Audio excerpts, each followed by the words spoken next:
Nós seguimos falando sobre esse assunto agora com o doutor em Relações Internacionais, Igor Lucena, a quem agradeço a participação nessa manhã. Igor, bem-vindo, bom dia.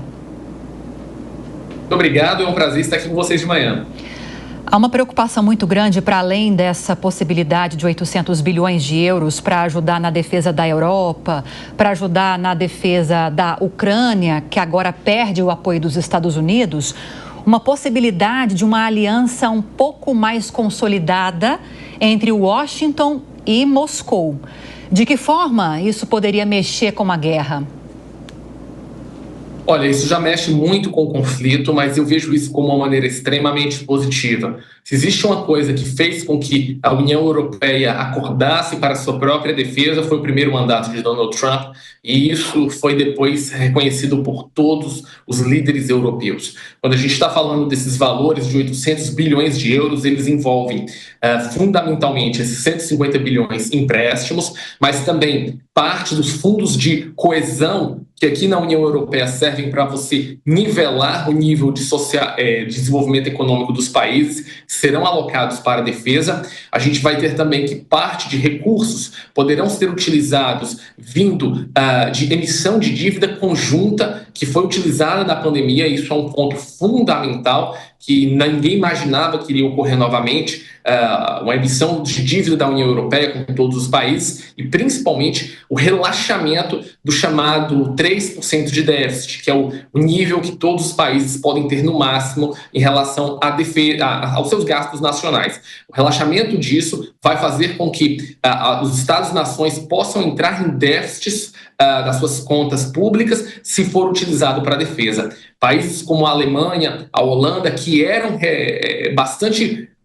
tinham medo em relação aos déficits, agora entendem que precisam aumentar seus gastos e conseguem se financiar a custos ainda muito baratos. Então, quando a gente fala de 800 bilhões de euros, é um valor extremamente considerável. E aí a gente faz... O que isso significa para a guerra?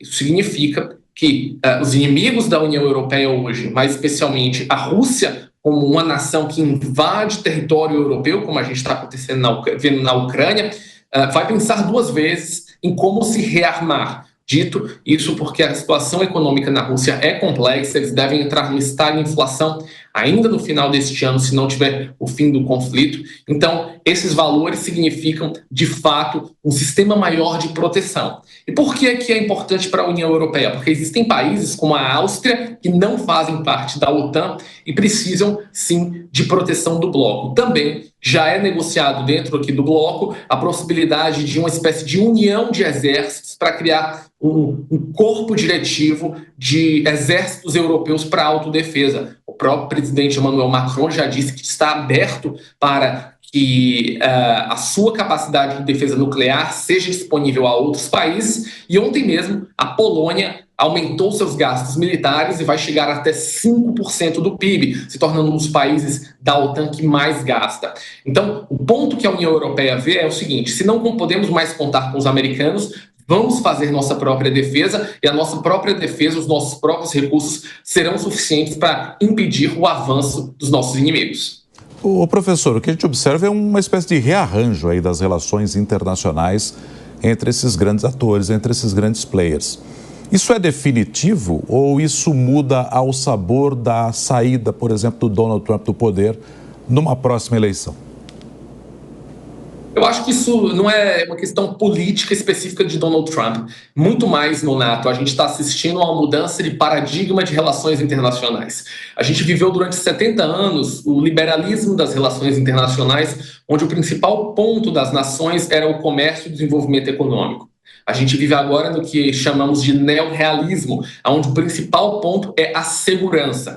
E as ações não só de Donald Trump, com a segurança de minérios raros que ele quer obter na Ucrânia, ou até mesmo a sua segurança econômica contra as importações e equipamentos e carros de tecnologia chinesa, mostram isso. Na União Europeia, a mesma coisa. Ursula von der Leyen, presidente da Comissão, e também Antônio Costa, presidente do Conselho Europeu, e os principais líderes, até mesmo Macron, Olaf Scholz e Giorgia Meloni, Itália, Alemanha e França, estão abertos para dizer que a Europa precisa manter a sua própria segurança para garantir o seu estilo de vida e a própria coesão e manutenção do bloco. Então, não acho que isso é uma questão de Donald Trump, acho que Donald Trump veio como uma resposta a avanços da Rússia e da China, mas acho que esse momento de segurança e de investimentos militares veio para ficar no mundo inteiro.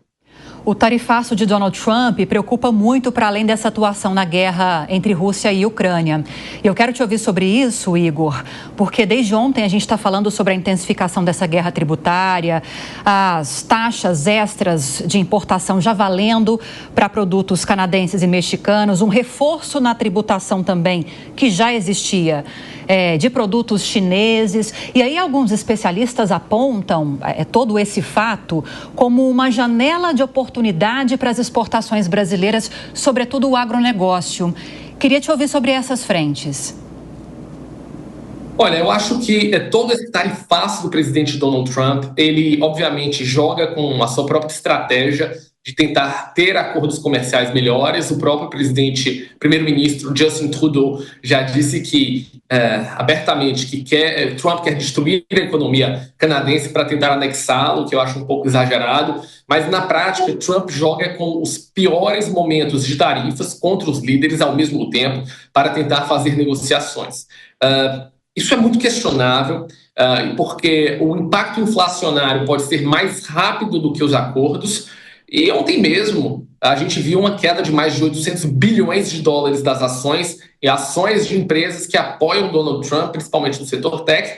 E o secretário de Comércio já disse que até agora, quarta-feira, no final do dia, poderia ter uma solução para a questão do México e do Canadá. Então, acho que não está sendo uma estratégia muito inteligente. Existe o risco dos Estados Unidos entrarem numa recessão se esse tipo de negociação não for ao sabor do presidente Donald Trump.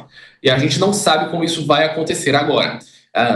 É uma questão de aposta. Trump está apostando que o seu tarifaço vai trazer benefícios econômicos e os países vão ceder. Essa é a realidade. Por outro lado, quando a gente fala sobre oportunidades do Brasil, acho que sim temos oportunidades de expandir nossos mercados consumidores, mas eles são limitados. A gente já tem uma parceria muito grande com a China, não acho que isso vai exportar tanto. Acho que iríamos para a Índia e talvez ratificação do acordo da União Europeia sejam os caminhos mais lógicos para que a gente possa encontrar outros caminhos. Mas os Estados Unidos ainda é insubstituível como um parceiro comercial importante para o Brasil. Professor, eu queria voltar só um pouquinho na questão da Ucrânia, da minha parte para fechar.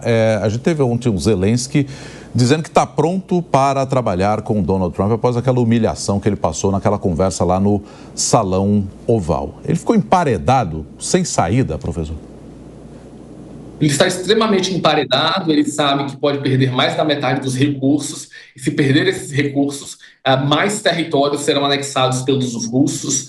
Ele entende que os europeus podem, pelo menos 60%, 70% desses valores que os Estados Unidos retiram agora do apoio podem ser substituídos pelos europeus, mas não é de imediato. Existe uma burocracia muito grande aqui na Europa e quanto mais tempo passa, maior será a janela de oportunidade dos russos para avançarem. Então, Zelensky agora entende que precisa sentar com Donald Trump e garantir a segurança do seu território e tentar encerrar o conflito, porque ele sabe que Trump tem uma espécie de leverage contra Vladimir Putin nesse momento.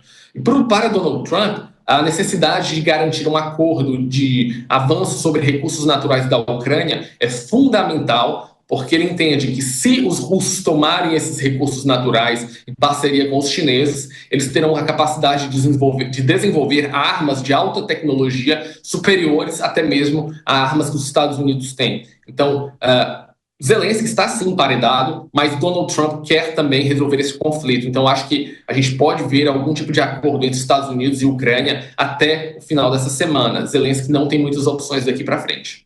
Então, depois nós voltamos a falar sobre esse assunto para saber qual vai ser o desfecho. Nós conversamos com o doutor em Relações Internacionais, Igor Lucena. Muito obrigada, Igor. Bom dia. Obrigado e um bom dia a todos.